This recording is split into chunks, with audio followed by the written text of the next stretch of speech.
Welcome back to The Rick Smith Show. Check out the website, thericksmithshow.com. So the Donald was in Dallas. It sounds odd. I got Stormy Daniels on the mind. I guess, Donald does Dallas. There you go. Anyway, he was at the NRA convention. No money shots there. Maybe a rim shot. Who knows? Anyway, I just got the eyes. Anyway, he was at the big convention, and he says, quote, "Your Second Amendment rights are under siege." That's right, he said, but they will never, ever be under siege as long as I am president. So I'm confused. It's one of those moments where you go, is it under siege or is it not? Because you're president. You said as long as you were president, it wasn't going to happen. But you're saying it's happening? Which is it? Do we know, or do you even know? Or is it just a pander line that you threw out to the faithful to be able to get them all lathered up in the panties and throwing you dollars? Just asking. And here to help answer some of those questions and talk about some sanity on the gun issue, I've asked our good friend Bob Weiner to come talk with us, president of Robert Weiner and Associates News and Public Affairs. Bob, thanks for taking time for us. Rick, it's always such a pleasure to be with you, and I know our listeners hear that bureaucratic title of my current company. I think they'll be more interested that I worked for Conyers, Rangel, Claude Pepper, Ed Koch, Ted Kennedy, the Clinton White House for 22 years of my life. You got quite a resume. You are the man. Well, your radio show, congratulations on its expansion and success now, because we were all a little worried there for a little while as things were difficult. And Rick, I'm just thrilled at your success because you bring out the truth and really help the working man and woman. I give it a shot. But let's get to the gun issue. Yep. Under siege, Bob. The guns are under siege. And as long as he's president, they won't be. Am I missing something there? You're not missing anything. We did a piece, and it was ranked one of the top 2 op-eds in the country by a group in the Colorado Gazette, where Columbine was had. And did you know that, this is the column, an assault weapons ban would make a difference? Quit saying that it wouldn't, because all 15 mass killings of 10 or more since Columbine have involved assault weapons under the ban by the Brady Bill, which was sunsetted by the NRA.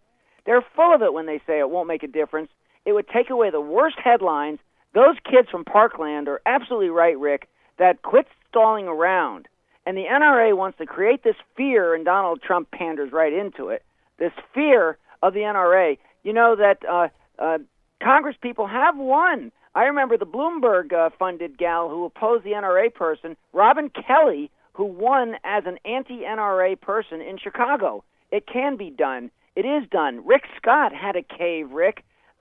Different Rick, obviously. Rick Smith and Rick Scott. Okay. But Rick Scott had a cave in Florida when the kids made it that he could not win in his attempt to be a senator, now that he's been governor and he wants to be senator and beat Nelson, that he could not win unless he moved on the gun issue. So he did raise the age, which the kids had been asking for. That was one of their 2 main things. But the other is the assault weapons ban. Yep. The Brady Bill had it. The mass shootings were down, way down, and it worked. Now, the argument that the gun people make is, it's only 1 or 2% of it. But it's the key headlines. It's the big headlines that give the angst to the entire American people. So the NRA should love the fact of banning the Brady Bill, banning the assault weapons, because it would take away the worst headlines against guns, and it actually would accomplish something meaningful. Right, but here's the thing. But, Bob, a good guy with a gun, law-abiding guy with a gun. We love law-abiding good guys with guns. Guns, good. Guns, good, yeah. Guns, good, especially in schools. Guns, real good, where you don't quite know who to shoot at because, you're a teacher and you're picking up your gun. The teacher's not going to have an assault weapon in their drawer in the desk. That's we just hang it on the blackboard. Look, the kids they'll stay in line. Hang it right there, right behind you. I watched that Trump speech. Knives do more damage. Look at the blood from the knives. I couldn't believe he's saying that. Tell me, and we're in the National Press Club watching that speech, because that's what I work out of now.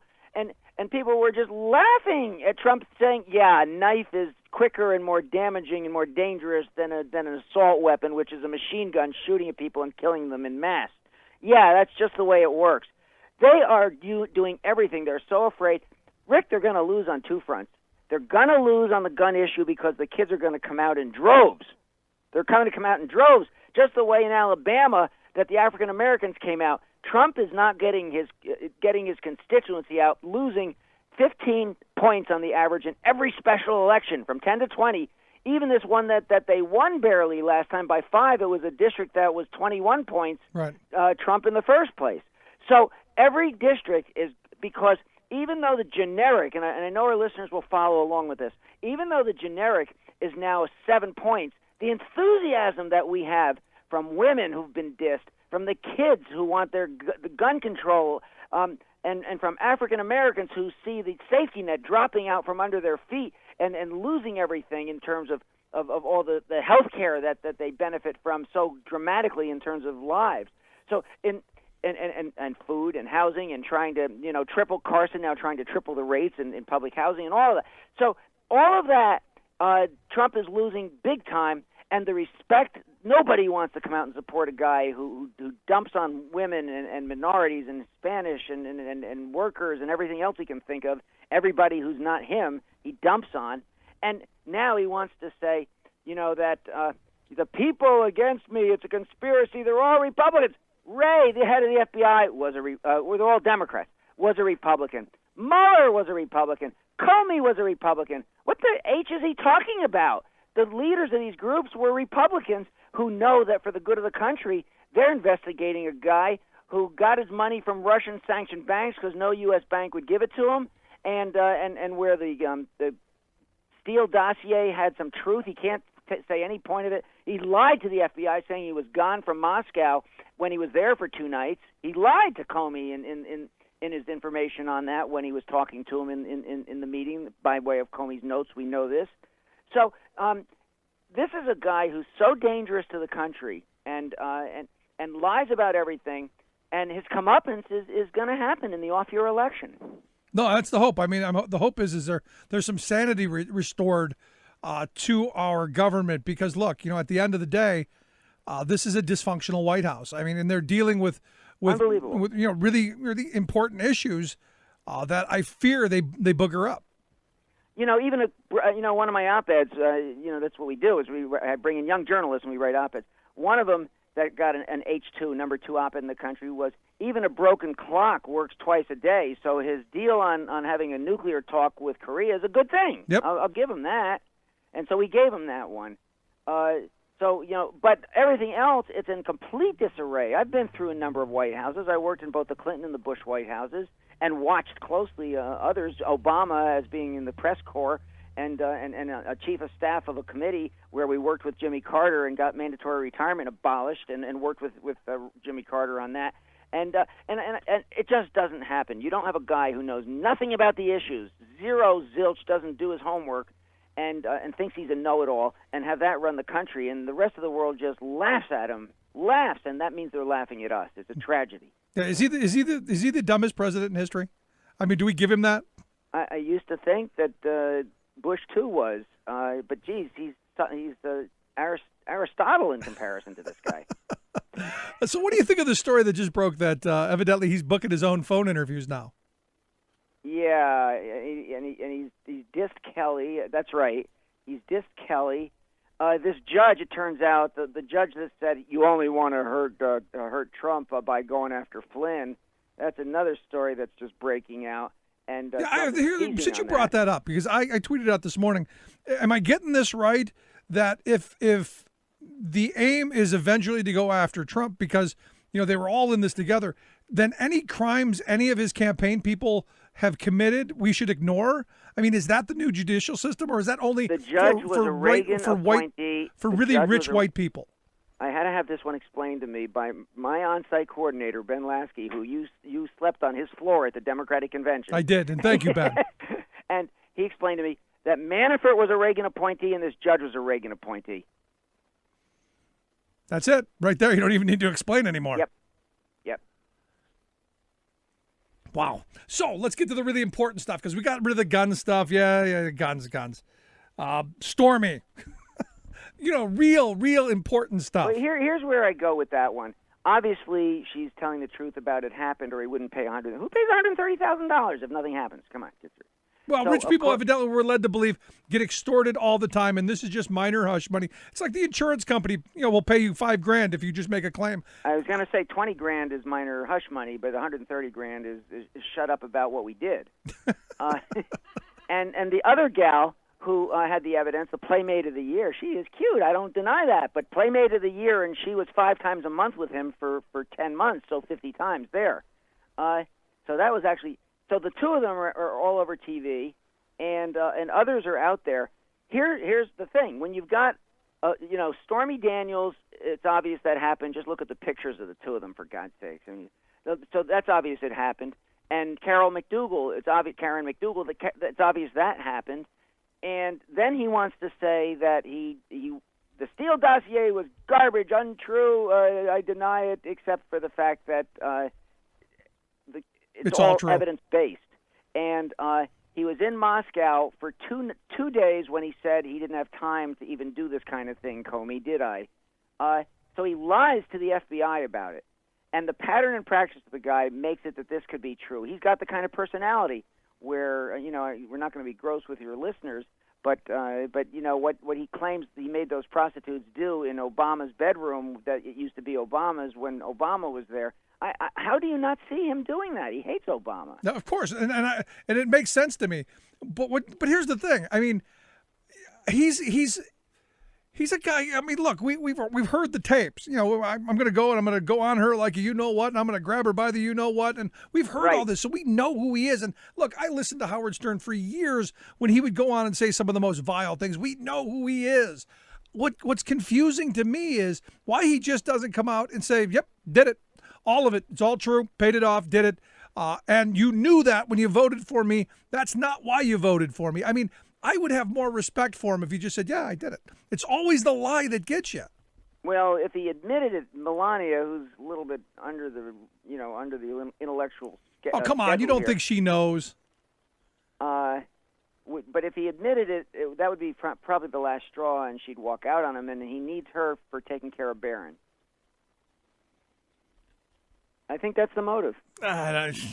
Maybe. Okay. It seemed like an interesting motive. Now let's go to Rudy. Evidently, Rudy came out and spoke out of turn today. And again, I've said this a number of times. You've heard that old saying. If you have yourself for a lawyer, you've got a fool for a lawyer. I think I would take myself over Rudy. Here's the thing about Rudy Giuliani, and I know him because I was we worked with him when he was mayor of New York on stopping drugs when I was spokesman for the White House Drug Office, and I saw him at Ed Koch's funeral. But Rudy was the mastermind of his own strategy in running for president, where his strategy was to not do the first two primaries and caucuses, Iowa and New Hampshire, because then he would jump in Florida. You know what happened after Iowa and New Hampshire? The race was over. Yep. The race was over. And his other masterful strategy was, I'm running against Hillary for Senate, for a week until he dropped out when he saw the polls were crushing him. And his other masterful strategy was, I'm nominating Bernie Kerik for Homeland Security. And Kerik was outed for embezzlement and corruption before he even got to first base when he was nominated. So this is a guy who is blunderbuss and just terrible. The only thing he was good at, and I do respect him for this, was as a prosecutor in New York, he did go after bad guys, including nursing home corruption, and I was into that because I was chief of staff of the House Aging Committee, and he really went after those corrupt nursing homes. But as a politician, he's been abysmal, and that's the role that Trump wanted him in this deal with dealing with the special prosecutor, and he can't handle the job. He's more into getting on TV and making news than he is into actually doing a subtle, conscious, meaningful, substantive job. Yeah, and there's part of me that goes, they chose Rudy because Rudy and Donald have like a similar past. I think they've been married each 3 times. Right. They've got their problems. I often wonder if Rudy didn't like wearing the dress an awful lot more than he let on. Just kind of throwing that out there. I remember that. But you kind of got to go, this was dumb. I mean, all along you had Trump saying, there's nothing here. I didn't have any part of it. I didn't know anything. There's that, the thing, the clip of them asking him, did you know Michael Cohen made this? And he's like, no, I don't know anything. And now to have Rudy just come blurt it out going, yep, paid it off. It's not a campaign issue. Just paid it off. Happens all the time. Happens all the time, Bob. People dig up 130 grand and just pay it off, right? Yeah, I mean, heck, if that's the case, then everybody stand in line. Yeah, or the 19 other women. Or the 19 other women. I don't know. I just think that Trump has got himself in such a box, but what they're trying to do is to freeze Mueller out, and I don't think it's going to work. And I think if he tries that before the off-year election, he's going to lose. If he does fire him before the off-year election, it's going to cost him. If he doesn't do it, Mueller's going to do a report. But the bottom line is Trump did all this stuff. He is vulnerable because of his Russia connections.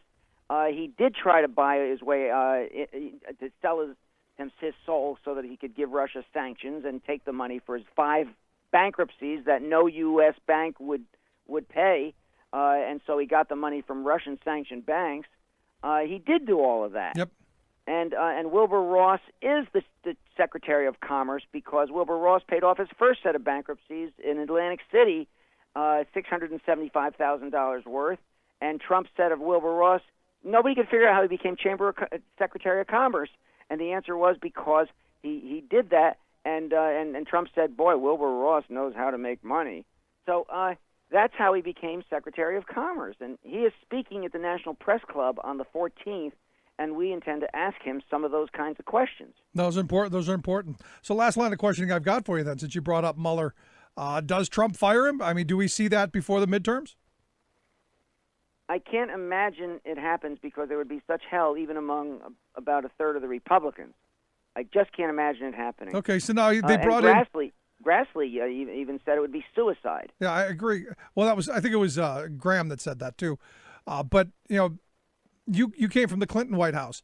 They've hired a Clinton lawyer. Your thoughts on that? Yeah, he was not the top lawyer. Where Clinton won was when Dale Bumpers was his defender in the Senate, and then they didn't even get a half of the votes. In the House, they did carry the impeachment vote against him. I remember when the vote was being taken. I was with Conyers. I came over, and Pat and I, my wife Pat, yep. and we went into his room, into his office, and he had the door closed, the lights off, and he was playing soft, solemn music. That's the mood he wanted to have as he walked down into that vote in the Judiciary Committee, where he was the ranking Democrat of the Judiciary Committee, and he was going to be Clinton's defender, but he knew he didn't have the votes. I mean, that was the reality in the House. They just didn't have the votes. Yeah. So is this worse? Clinton's was about sex and never asked anybody to lie for him, never once asked anybody to lie for him, and it was about his own personal sex life. And if you went around to anybody, and I did, to go to supermarket tellers, to cab drivers, to anybody, everybody understood how you don't just babble to a prosecutor when you think he knows nothing about your private sex life that is an affair that's not with your wife. Who would just offer and volunteer that? So that's what that was about. Of course he tried to keep that secret. Half of America has divorces, Rick, unfortunately, and, right. and that half is because they're not faithful to their wives. Yeah, good point. So that's the deal. So that's all the Clintons was. He couldn't get him on Whitewater. He couldn't get him on Travelgate. He couldn't get him on hiring this and that. He couldn't get him on anything. He went to Reno, and Reno's worst mistake was authorizing Starr to continue the investigation, calling it an investigation of obstruction, but it really was an investigation of Clinton's sex life. Do you see any different than Trump? Okay, totally different. Okay, and how so? Because with Trump, it's not just his sex life. It's Russia. It's patriotism. It's treason. That's what I wanted to hear. I'm right there with you, Bob. Yep. As always, good stuff. I appreciate the time. Thank you, Rick. Great to have you, and thanks for what you do for America. Thank you so much. Our good friend Bob Weiner.